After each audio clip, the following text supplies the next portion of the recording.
Hi, we're back again. It is Monday, 4/6/20. Time flies when you're not having any fun. And it is QBUS-110 again. And today, just a few jokes to start it off. Have a nice little joke book here. Why shouldn't you tell a secret on a farm? I don't know, Dr. Mirabile, why shouldn't you tell a secret on a farm? Because corn has ears. One more lousy joke. What do you give to a sick lemon?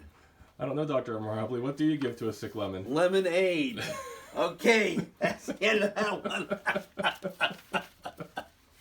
one. Hope you're not too sick. Now, the homework on 11.5 was in an email tucked at the end.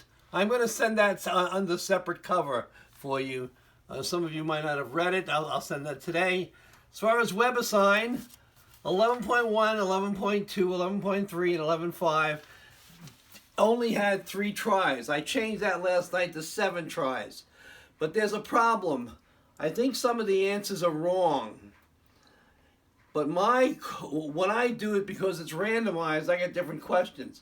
If you've tried a problem on WebAssign over and over again and you think you're right and the answer's wrong, please email me or come to Google Hangout and we'll figure it out. Okay? Don't let it fester. And as far as Google Hangout, I only see 2 people on.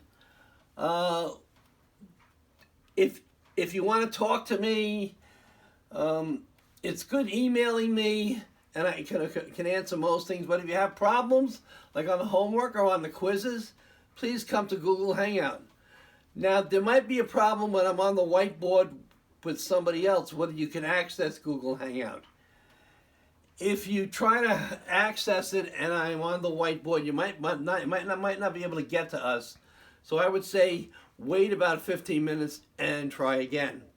Or if I see that you try to contact me, I'll send you an email. I'll send you a text. All right, there's a quiz that I assigned 4/3/20, because it's not 4/3/20 yet.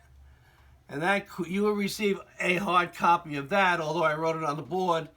And that'll be due actually 4/6/20, which is this day of the video. But the date I'm actually making this video is April Fool's Day. Okay, so little problem on the last class. I solved this problem, the natural log xy plus 6. I did it 2 ways. The first one, I used the log rule. Log x plus log y, log xy. I used it this way in reverse. And I got the answer -1 over x. Now when I did it by method 2, which is substitution method, chain rule, I actually skipped a step. So let me do it again so you don't get confused. So we have the log of x, you have log of x plus 6 is 0. Find dy dx. So take the derivative, both things according to x. Derivative constant is 0. And I'm left with this. I substitute u equal here. Now notice I have to take du dx, and the problem is this becomes a product rule.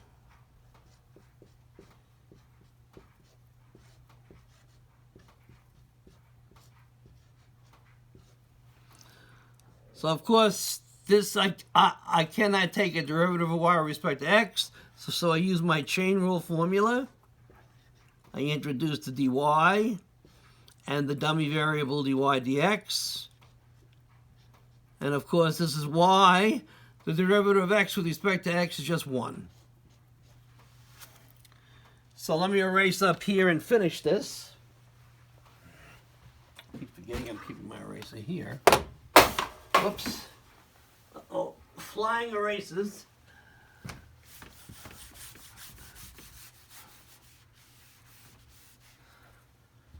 Okay, so du dx is going to equal to x. dy is 1. dy dx plus y, and that's that. So now I have to substitute for u and du dx in equation 1, which I'm going to call this equation here,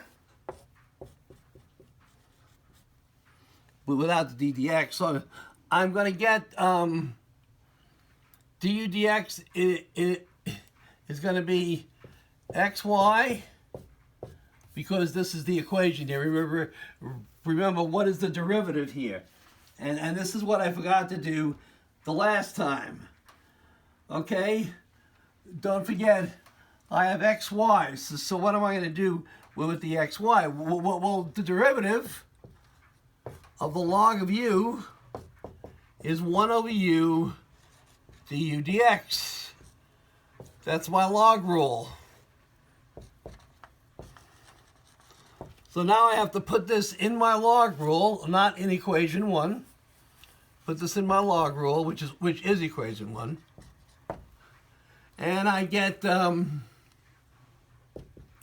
over u, which is xy, du dx, which is what? Which is x dy plus y. And that equals 0. Now notice what's going to happen here. I'm going to multiply both sides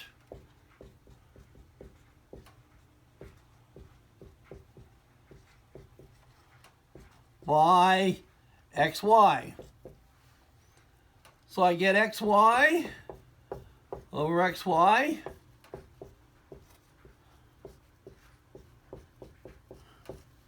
equals 0 times xy. That cancels, that's still 0.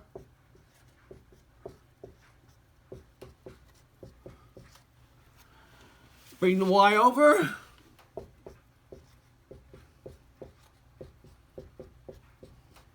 Divide by x. Notice this is the same answer that we got as in method 1.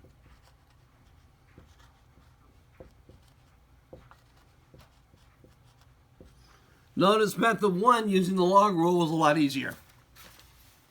So I'd encourage you to, when you can, use a log rule to simplify your problem. Otherwise you can go it like this, which makes it a lot more complicated. So that's the complete solution. I actually skipped this step last time because I knew the xy is canceled, but I didn't tell you. Sorry about that. So this is the complete solution. All right, let's go on to our other thing that we started last time. And we had another example. Y equals, not y equals, sorry. And y e to the x minus y equals 3. And I want to find, once again, dy dx. Well, notice this one you don't have to solve. I can actually isolate the y. And so if you wanted to do that, you would get y ex minus 1 equals 3. Divided by ex minus 1, I would get y equals 3 over ex minus 1. And I would use the quotient rule. But since here we're teaching implicit differentiation, let's do it using, so this is without implicit differentiation. But let's pretend we can't separate it out. This one we can. This is a separable equation. But let's pretend we can't separate it out. So we're going to solve y e to the x minus y equals 3. Let's bring the 3 over. I'm going to do implicitly. So I want to find dy dx. So it's d dx y e to the x minus d dx y minus d dx 3 equals 0. And we know this equals 0. So this is the product rule. Y times the derivative with respect to x of e to the x plus e to the x times the derivative with respect to x y. And this is d dx y equals 0.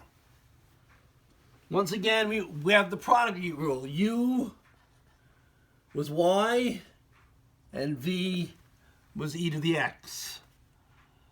So let's solve this now. Now I can take this. Now we have the rule that the derivative of e to the x is simply e to the x. That's our rule. So the first term becomes y e to the x. The second term, I cannot take the derivative of y with respect to x, so I have to use the chain rule.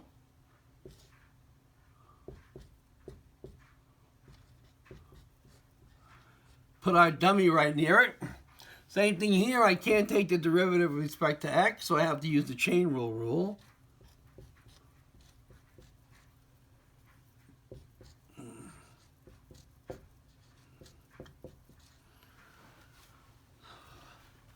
So I'm going to rewrite this as this. The derivative of y with respect to y is 1.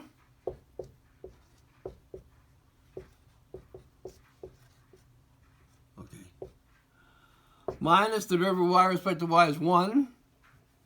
So dy dx equals 0. I'm going to bring this term over here to the right side.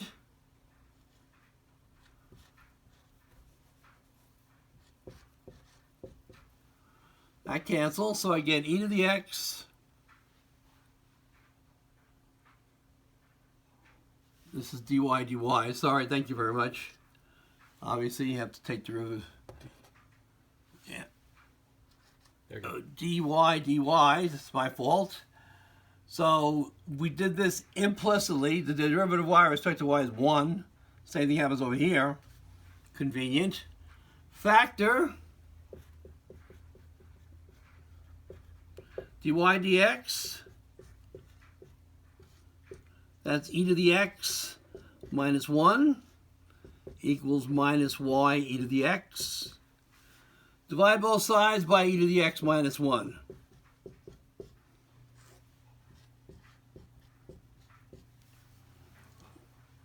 And, which I can't find with my eraser, that cancels. Dy dx equals minus y e to the x over e to the x minus 1. There's your solution.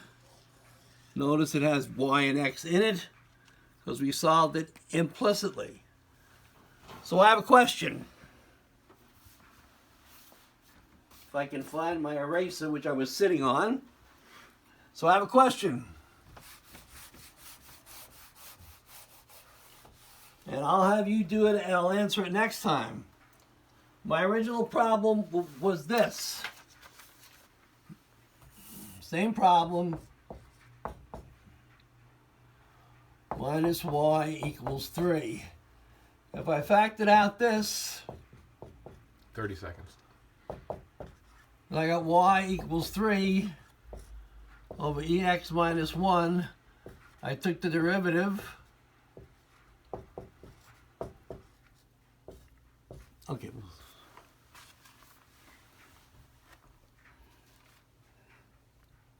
Oh, I still have time, huh? Like 10 seconds. Okay. All right, we'll go to the next one. And out.